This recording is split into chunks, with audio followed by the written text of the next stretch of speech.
Olá, nós iniciaremos agora uma série de 3 mensagens falando a respeito da família. Mais especificamente, essa primeira mensagem falando para os maridos, segunda mensagem falando para as esposas e a terceira e última mensagem falando para os pais. Então eu gostaria de pedir a você que abra sua Bíblia em Efésios capítulo 5, nós leremos os versículos 25 a 30. O texto diz assim: maridos, amem cada um a sua esposa, como Cristo amou a igreja. Ele entregou a vida por ela, a fim de torná-la santa, purificando-a ao lavá-lo com água por meio da palavra. Assim o fez para apresentá-la a si mesmo como igreja gloriosa, sem mancha, ruga ou qualquer outro defeito, mas santa e sem culpa. Da mesma forma, os maridos devem amar cada um a sua esposa, como amam o próprio corpo, pois o homem que ama a sua esposa, na verdade, ama a si mesmo. Ninguém odeia o seu próprio corpo, mas o alimenta e cuida dele, como Cristo cuida da igreja. E nós somos membros do seu corpo. Uma segunda passagem que eu quero ler com você está lá em 1 Pedro capítulo 3. Da mesma forma, vocês, maridos, honrem sua esposa, sejam compreensíveis no convívio com ela, pois ainda que seja mais frágil que vocês, ela é igualmente participante da dádiva da nova vida concedida por Deus. Tratem-na de maneira correta para que nada atrapalhe suas orações. Infelizmente, muitas são as vozes fora das Escrituras, dizendo como nós devemos agir em nosso convívio familiar, dizendo como devemos criar os nossos filhos, como devemos tratar o nosso cônjuge e assim por diante. Pouco se estuda sobre casamento, pouco interesse existe sobre isso e pouca atenção se dá para isso, até mesmo dentro da igreja. Infelizmente, hoje muitos maridos sequer já leram algo nas Escrituras acerca do que Deus diz sobre o papel deles dentro dos lares. Há ainda aqueles que nem imaginam que Deus fala sobre isso na Bíblia. Há ainda aqueles que não possuem o menor interesse em estudar isso. Uma pena. Por outro lado, felizmente, hoje nós temos, inclusive em português, bom material a respeito disso, em livros e na internet. E a minha oração é para que esse sermão seja apenas um despertar na vida dos maridos existentes hoje, e daqueles que desejam ser servos de Deus como maridos em seus lares futuramente. O meu intuito, então, nessas 3 mensagens sobre família, é poder abordar com vocês um pouco, realmente uma parte mínima, acerca do que as Escrituras dizem sobre ser marido, sobre ser esposa e sobre como educar os filhos no temor do Senhor. O meu propósito aqui com essa série é de estimulá-los a estudar mais sobre o assunto, a derramar seu coração diante do Senhor e a clamar pela misericórdia e a ação dele na sua vida, para que você seja um marido melhor, seja uma esposa melhor e a educação dos filhos seja a mais alinhada possível com aquilo que a Bíblia ensina. Agora, antes que você que não é marido e não é esposa e não tem filhos diga: mas o que essa série de sermões tem a ver comigo, se eu não me encaixo em nenhuma dessas categorias? Eu quero dar uma resposta para você tripla, quero que você considere 3 coisas. Em primeiro lugar, um dia é possível que você se encaixe num desses papéis, então você saberá como agir. Em segundo lugar, se você estiver à procura de uma esposa ou de um marido, você saberá melhor o que procurar e o que deve ser como futuro cônjuge para outra pessoa. E em terceiro lugar, você poderá ser um instrumento de cobrança, sempre em amor, e de oração pelos seus pais e famílias cristãs ao seu redor, acerca do parâmetro estipulado por Deus para a família. Observe o que Romanos 15:14 diz. Meus irmãos, eu mesmo estou convencido de que vocês estão cheios de bondade e plenamente instruídos, sendo capazes de aconselhar-se uns aos outros. Sendo assim, essa terceira resposta diz respeito ao fato de que você pode ser luz para outras pessoas que não têm entendimento acerca do assunto. Agora, antes de nós entrarmos nos textos e vermos as responsabilidades dadas por Deus ao marido, nós precisamos entender o contexto da época e como a nova vida em Cristo fornece uma perspectiva completamente diferente a todo aquele que crê. Aliás, eu não hesito em dizer que nós temos perdido essa percepção gigantesca e absoluta de mudança e de direção. E é isso que o termo arrepender-se quer dizer daquela pessoa que está em Cristo. Por exemplo, o livro de Filemão, ele trata da mudança de direção completa em relação a como tratar um escravo que lhe ofendeu. Algo bastante impressionante numa sociedade na qual a escravidão era algo normal, como a sociedade romana da época. Tanto Filemão é exortado pelo Senhor a mudar a maneira como trataria Onésimo, assim como Onésimo é indiretamente exortado a mudar de direção em relação ao seu Senhor. Aqui em Efésios 5, assim como lá em 1 Pedro 3, os dois textos que nós vamos olhar, o contexto do mundo era de total opressão masculina na sociedade romana da época.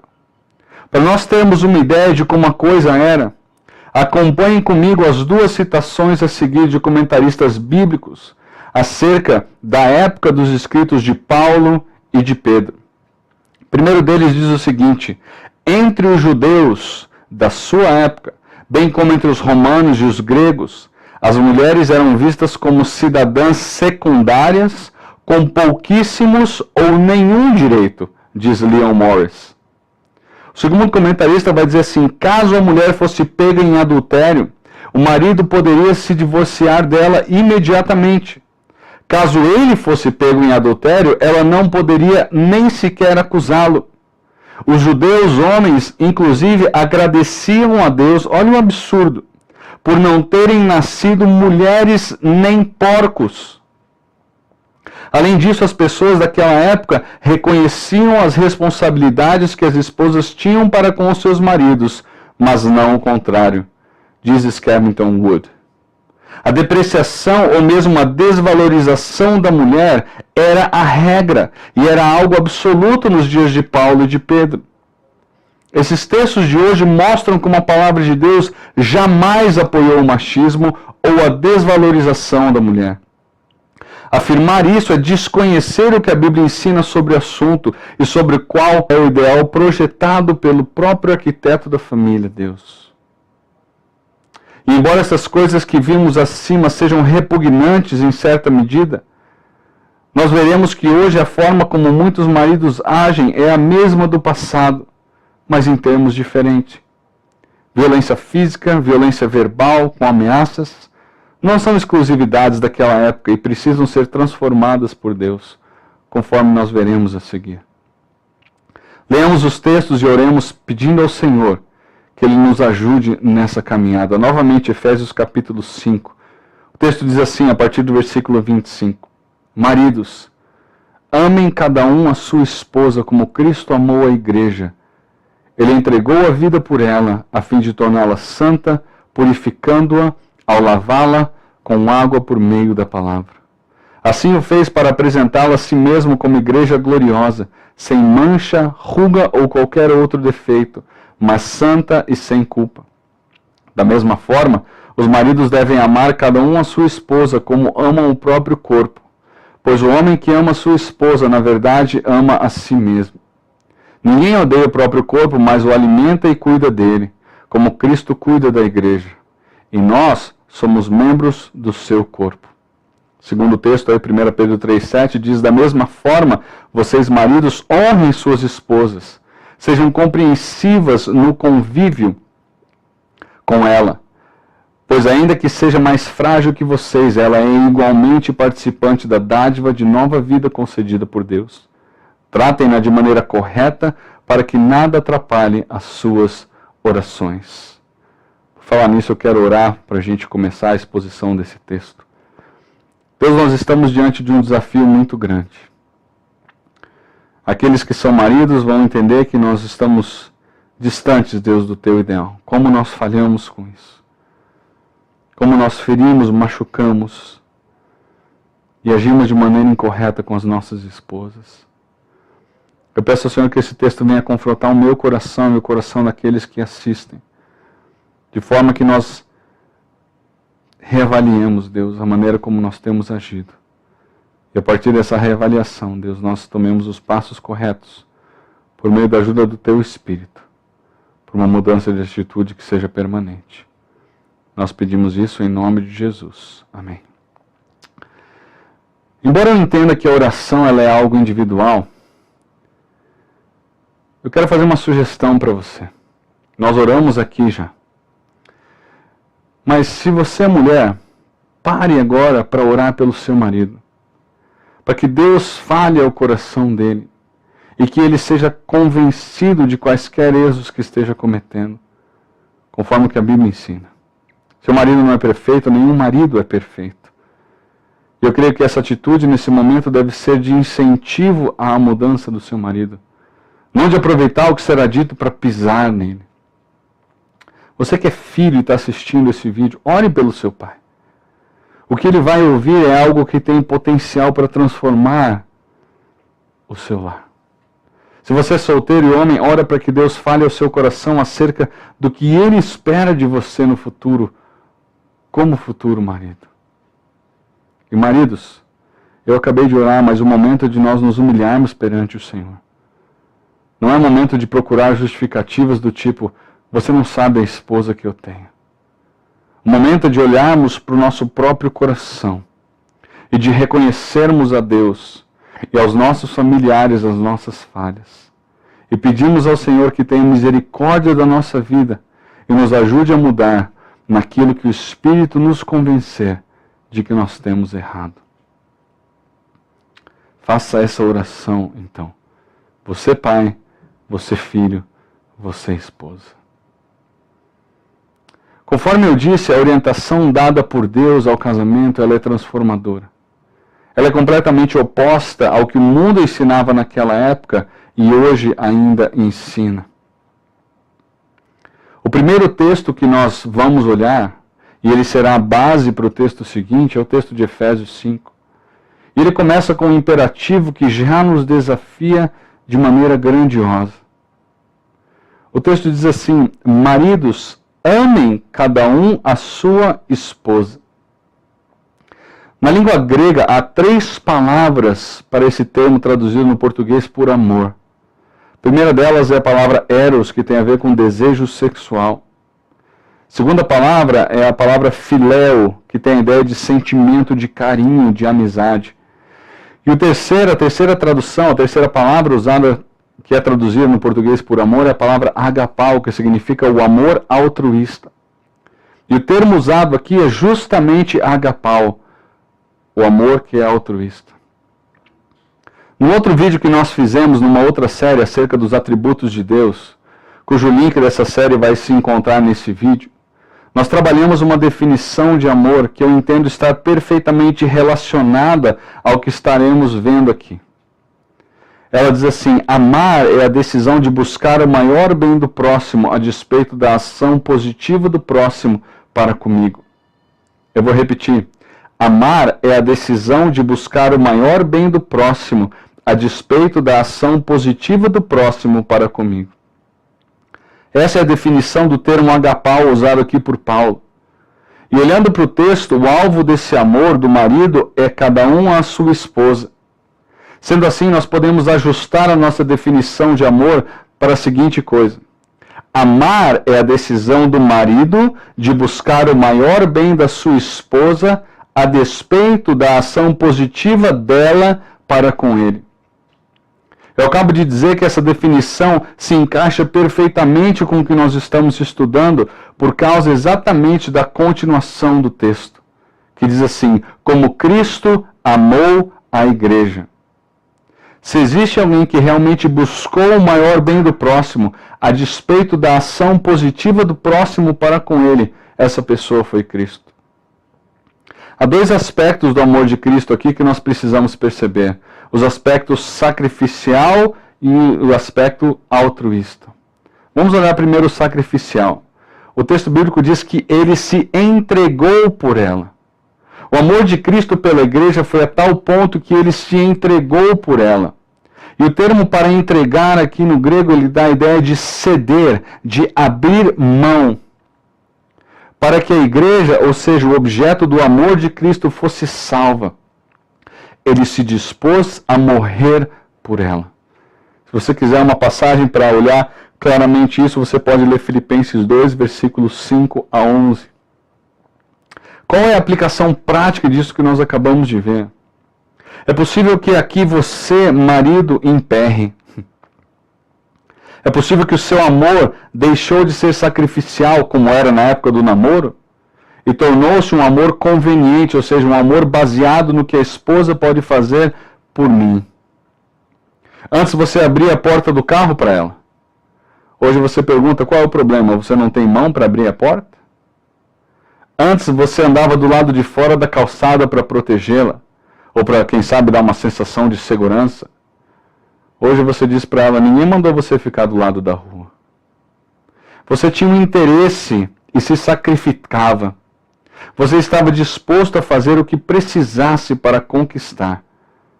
Parece gerente de banco, né? Antes de vender o financiamento para você, ele quase que rasteja os seus pés.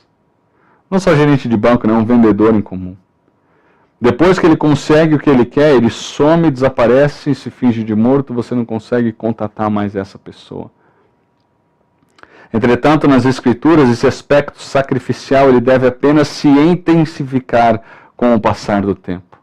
Na realidade, ele é uma evidência de que se ama verdadeiramente. Mas além do aspecto sacrificial, nós temos o segundo aspecto do amor agapau, que é o aspecto altruísta. Não custa lembrar aqui que não existia nada em nós que fizesse com que Cristo dissesse, uau, vale a pena morrer por aquela pessoa. Pelo contrário, a Bíblia é bastante clara em dizer que antes da transformação do nosso coração, nós éramos inimigos de Deus. Observe que o Romanos 5,10 diz, se quando éramos inimigos de Deus, fomos reconciliados com Ele mediante a morte do seu Filho, quanto mais agora, tendo sido reconciliados, seremos salvos por sua vida.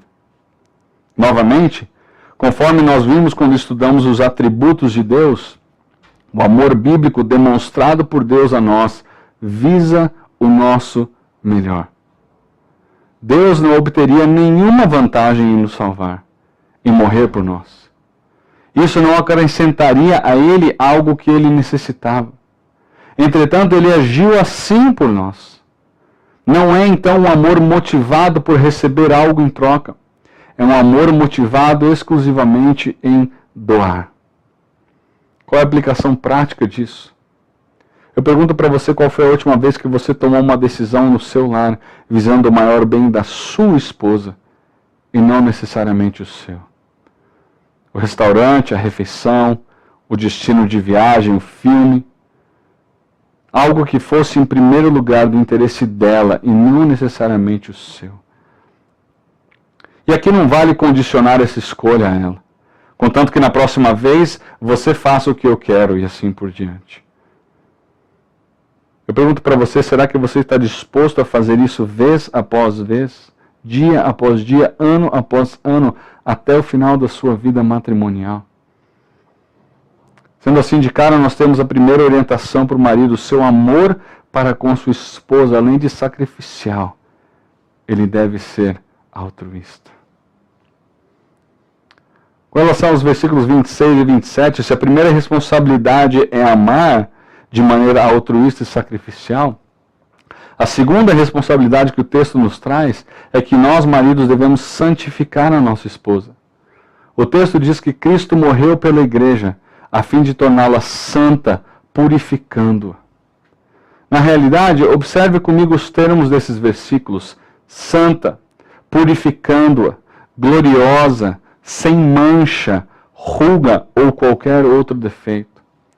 Todas essas expressões dizem respeito ao papel santificador do qual falou o versículo 25, do amor do marido. De maneira bastante direta, essa função de santificação, ela diz respeito ao fato de que o marido é responsável por barrar, por separar, por distanciar da sua esposa qualquer coisa que desagrade a Deus. E isso acontece, eu entendo, de duas maneiras. Primeira delas, impedindo que as coisas que desagradam a Deus cheguem até a sua esposa. Esse papel aqui, basicamente, é de proteção da esposa. Nós vemos que isso não aconteceu, por exemplo, em Gênesis 3, lá no Éden. Quando Adão, ao invés dele ser marido como ele deveria ser, ele foi um banana. E ele não protegeu a sua esposa. O texto de 1 Pedro 3,7, que nós veremos a seguir, nos fala que a mulher é mais frágil. Isso diz respeito à constituição física mais frágil da mulher em relação ao homem.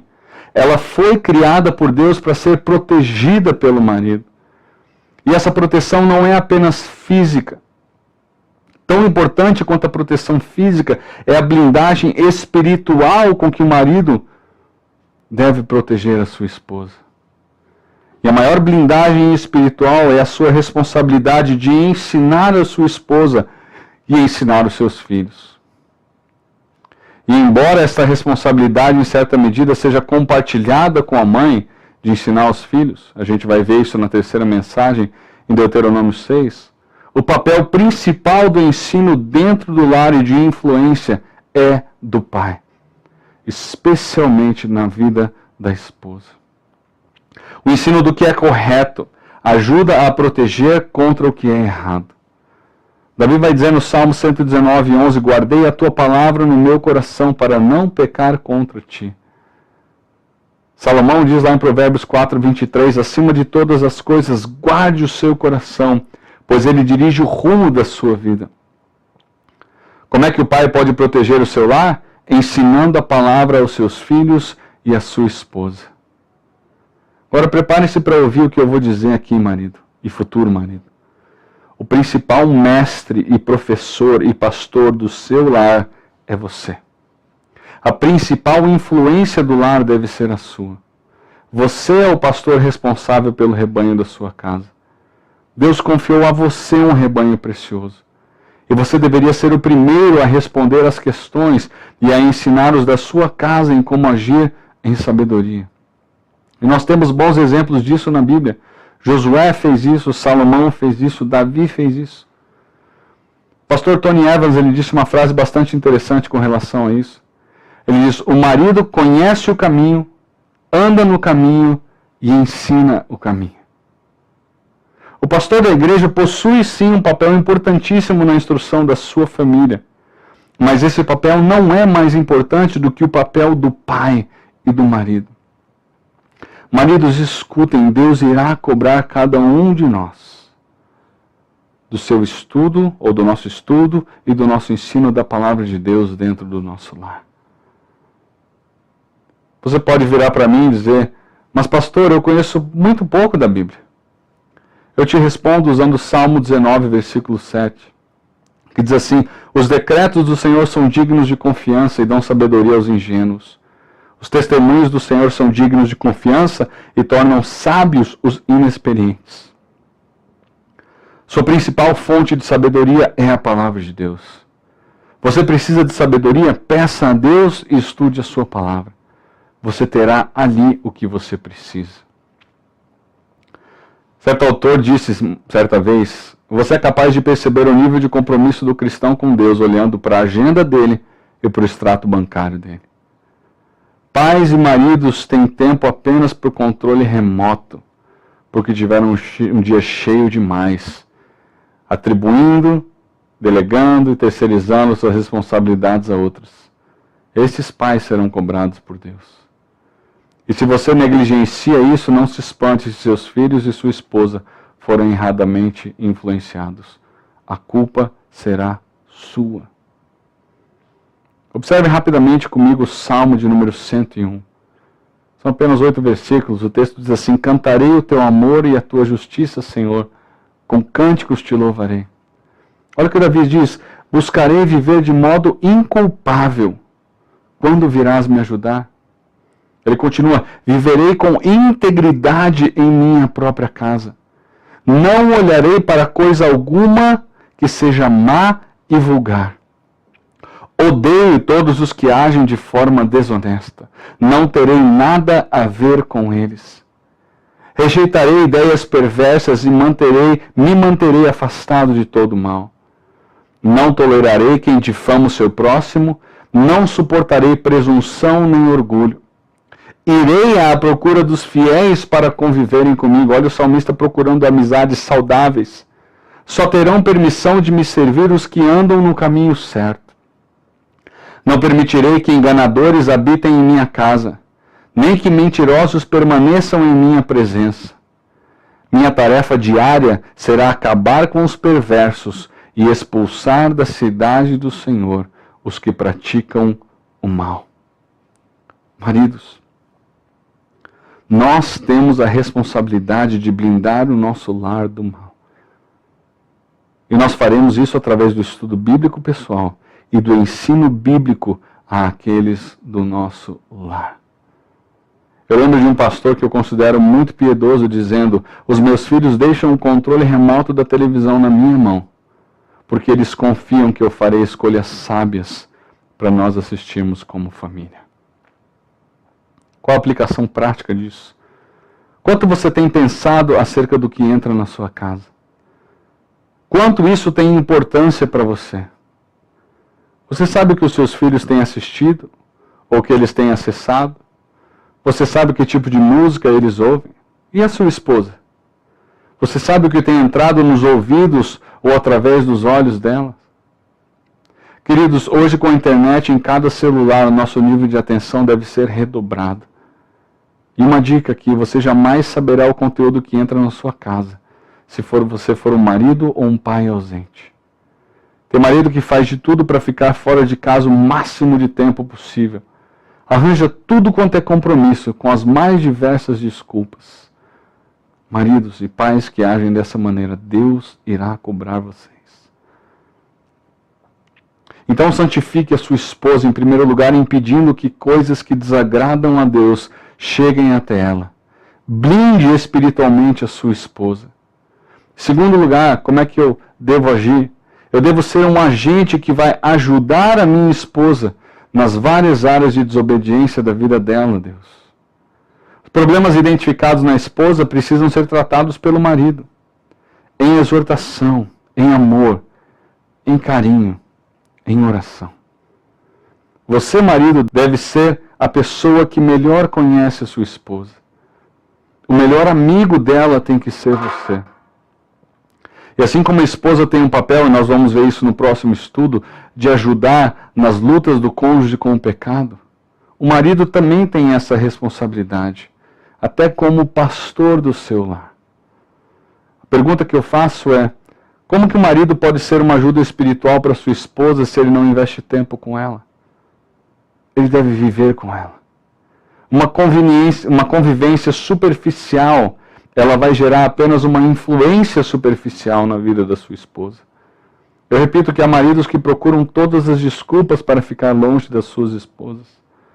Há esposas que também desejam o mesmo dos maridos, e os casais que assim agem precisam se arrepender do seu pecado, resolver as suas diferenças e conviver em harmonia para a glória de Deus. Ao invés de desenvolverem seu relacionamento matrimonial, os maridos acabam desenvolvendo outros relacionamentos até perigosos. Eu repito, a sua esposa deve ser a sua melhor amiga, a sua confidente, a sua conselheira, no sentido de que ela ajuda você a tomar decisões sábias. Esse é o relacionamento bíblico do casamento. Alguns maridos vão dizer assim: mas você não sabe como a minha esposa é difícil. Eu responderia: uma vez que você sabe como ela é difícil, invista tempo orando, conversando e estudando a Bíblia com ela. Peça a Deus que a convença dos seus pecados e coloque-se à disposição do Senhor para ajudar nessa luta. Coloque-a diante do Senhor diariamente, pedindo que o Senhor transforme dia a dia o coração dela e a torne mais parecida com Cristo. Qual a aplicação prática disso? Se a sua vida com Deus é o fator de maior influência na vida da sua esposa, Você pode tanto ser um estímulo espiritual para ela, quanto uma pedra de tropeço com as suas atitudes. A vida piedosa é um tremendo estímulo de convencimento para sua esposa. A vida ímpia não lhe autoriza em nada no papel de santificação dela. O fato de você pecar por si só não é necessariamente uma pedra de tropeço. O problema encontra-se em não reconhecer o seu pecado e apenas apontar os erros da sua esposa. Então, quando você pecar, arrependa-se. Quando ela pecar, exorte-a em amor, visando sempre a restauração da sua esposa. Seja então um agente transformador, em primeiro lugar, impedindo que coisas que desagradam a Deus se aproximem da sua esposa. Em segundo lugar, sendo um agente que irá ajudar na luta que ela tem contra os seus próprios pecados. No primeiro lugar, eu devo amar a minha esposa. Em segundo lugar, eu devo santificar a minha esposa. Em terceiro lugar, lá em 1 Pedro 3,7, nós vamos ver que nós precisamos conhecer a nossa esposa. Esse é o terceiro aspecto de extrema importância na vida e no papel do marido, conhecer a sua esposa. Certo estudioso da Bíblia disse: o homem cristão deve estudar duas coisas, a Bíblia e a sua esposa, porque ambos são difíceis de se interpretar. E ele está certíssimo. Como é que nós podemos investir e amar alguém que nós não conhecemos? Eu pergunto a você, você sabe quais são os sonhos da sua esposa? Você sabe quais são as ambições da sua esposa? Você sabe quais são as lutas da sua esposa? Você sabe quais são os temores da sua esposa? Você sabe quais são as necessidades da sua esposa? Queridos, a menos que nós investamos tempo com perguntas como essas, com regularidade, com frequência, nós não conhecemos de fato as nossas esposas. O nosso conhecimento ele vai ser superficial e vai ser falho. Essa terceira obrigação do homem para com sua esposa, ela diz respeito à consideração e companheirismo. Companheiros partilham sonhos, temores, expectativas, necessidades, etc. Eles caminham juntos em todas essas coisas, somando forças para as eventuais necessidades, ajudando-se mutuamente. Mas não apenas ser companheiro. Saber os sonhos, desejos, temores, lutas da esposa apenas não serve de nada, caso você não considere cada uma dessas coisas. É possível ouvi-la simplesmente por ouvir. A questão é considerar essas coisas que você ouve dela. A esposa precisa saber da consideração existente do marido. Isso só irá acontecer quando o marido investir tempo no relacionamento com a esposa. O texto bíblico diz: sejam compreensivos no convívio com ela. Compreensão exige tempo, exige convivência, exige troca de informação, exige relacionamento. Lembra do primeiro item que nós vimos, o amor agapau, aquele amor altruísta? Eu só poderei ser altruísta quando eu conhecer o que a minha esposa deseja, conhecer o que ela precisa, conhecer o que ela anela, conhecer o que ela espera. Então, nós vimos três coisas até aqui: amar, santificar, conhecer. E o texto vai terminar dizendo que nós devemos, em quarto lugar, honrar as nossas esposas. O texto diz: honrem sua esposa. Maridos, deixa eu dizer uma coisa para vocês: ninguém nesse mundo físico que vivemos deve receber mais alta honra da nossa parte do que a nossa esposa. O termo grego ele traz a ideia aqui de valorização. Aqueles que me conhecem sabem que eu tenho uma filha que se chama Helena e eu chamo ela de princesa. Por analogia, então, a minha esposa Natália é a minha rainha. Ou seja, a mulher mais importante do meu reino. Queridos, a pessoa mais importante da sua vida, se você é casado, é a sua esposa. Se você é um com ela, não com a sua mãe, não com a sua irmã, não com a sua filha, mas um com a sua esposa. Sua esposa não é qualquer mulher, ela é a sua esposa. Ela deve ser tratada com a mais especial honra de todas. Romantismo, cuidado do marido, carinho do marido, essas coisas são de exclusividade e de direito exclusivo da esposa. Qual a aplicação prática disso? Abra a porta do carro para ela. abra a porta da casa, carregue as compras do supermercado para ela. Ajude ela nas coisas de casa, como limpeza, como manutenção. Aliás, prestem atenção nisso. Um pastor disse corretamente certa vez que se a lista de coisas que a sua esposa faz por você é maior do que a lista do que você faz por ela, nós temos uma inversão perigosa. Lembremos de que Cristo entregou a sua vida pela igreja, não foi a igreja que entregou a sua vida por Cristo. Chegar em casa e tirar aquele sapato e colocar o pezão em cima da mesa e esperar que tudo venha de mão beijada é algo que não vem de Deus. É egoísmo, é pecado. Precisa ser abandonado, precisa ser confessado. O marido ele tem que tratar a esposa como relíquia, como pedra preciosa. Afinal, como diz o texto, ela é igualmente participante da dádiva da nova vida concedida por Deus. Ou seja, a sua esposa não é em nada inferior a você. Se você trata a sua esposa com desonra, você está a tratando com inferioridade. E isso é uma abominação para Deus. Uma nota final aqui com relação a honrar. Honrar deve ser algo constante. Não é aquele jantar manjado e previsível de aniversário de casamento ou aniversário de nascimento. Surpreenda a sua esposa com regularidade, com presentes, com notas, com cartas, com palavras suas. Dá aquela ligada no meio do dia dizendo: querida, eu te amo, eu só liguei para dizer isso. 4 coisas então. Nós devemos amar, nós devemos santificar, nós devemos conhecer e nós devemos honrar. Nenhuma dessas coisas nós somos capazes de fazer se o Espírito Santo que habita em nós não nos capacitar para isso. Eu quero nesse momento orar ao Senhor e pedir ao Senhor que nos ajude a amar, santificar, conhecer e honrar as nossas esposas. E nós não podemos nos esquecer de que isso é um exemplo muito grande para os nossos filhos, daquilo que eles devem ser se forem meninos, como maridos, ou se forem meninas, do que elas devem esperar de um futuro marido delas. Vamos orar. Deus, nós estamos diante do Senhor e nós confessamos, Deus, que nós falhamos muitas vezes. Esse desafio ele é muito grande, Deus. Nós, por natureza, somos egoístas e nós falhamos muitas vezes. Eu peço aqui que todos aqueles que são maridos, que tenham ouvido isso, sintam-se desafiados, Deus, a uma mudança de vida permanente. De forma que no seu lar haja amor, haja respeito, haja honra, haja consideração.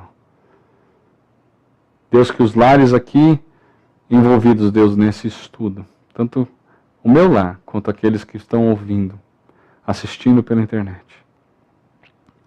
possam ter uma mudança provocada pelo aquilo que a palavra de Deus diz. Nós confiamos, Deus, que o Senhor sabe o que é melhor para nós. E os teus conceitos para o casamento são os melhores porque o Senhor criou o casamento. Nós pedimos isso e agradecemos pelo teu cuidado conosco e pela capacitação vinda do Espírito Santo do Senhor, para que nós mudemos. Nós agradecemos e oramos no nome precioso de Jesus. Amém. Amém. Deus te abençoe e te guarde. Até o próximo estudo.